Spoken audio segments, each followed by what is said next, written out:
C'est dans une ambiance de fête que les fidèles du ministère international glorieux et du Saint-Esprit MIGES ont reçu le fondateur de cette communauté. Après plusieurs années dans le ministère pastoral, le berger Jérémie Blessing est investi aujourd'hui dans le rôle du patriarche.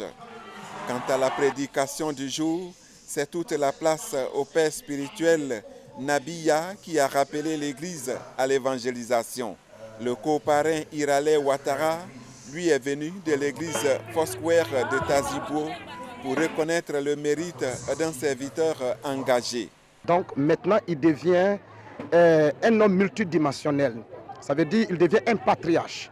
Un patriarche, c'est celui qui peut faire sortir un groupe de personnes dont la bénédiction peut demeurer pour toujours. Sa racine ne s'efface plus. Donc il est élevé au rang de patriarche afin de pouvoir exercer un ministère sur les 4 coins du monde et régner dans toutes les dimensions. C'est un travailleur. Il est fondateur et président de 32 églises, mais rester simple, ça c'est la nature de Dieu. Et pour nous, il est important qu'on vienne le soutenir.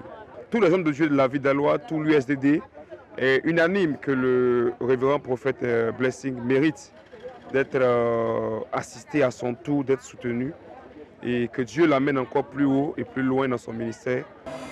Désormais patriarche des glorieux du Saint-Esprit, au nom de cette communauté, ses attributs de serviteur, un passeport biométrique lui ont été remis en présence des invités. Dans son intervention, le patriarche a appelé ses fidèles à l'unité afin de parachever les grands travaux de l'Église.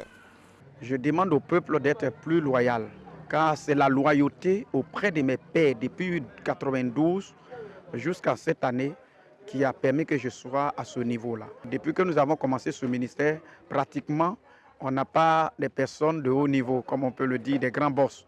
Mais avec leur bonne volonté, c'est le résultat que vous voyez. Donc je leur demande toujours de continuer et je pense que le Seigneur fera le reste pour nous tous. Cette investiture a été l'occasion de regarder dans le rétroviseur de l'Église et prévoir une relève de la MIGES par la présentation de l'un des successeurs spirituels. Chants de louanges, remise de présents, coupures symboliques de gâteaux et bien d'autres témoignages ont meublé cette journée au temple Terre d'Abondance de Daloa.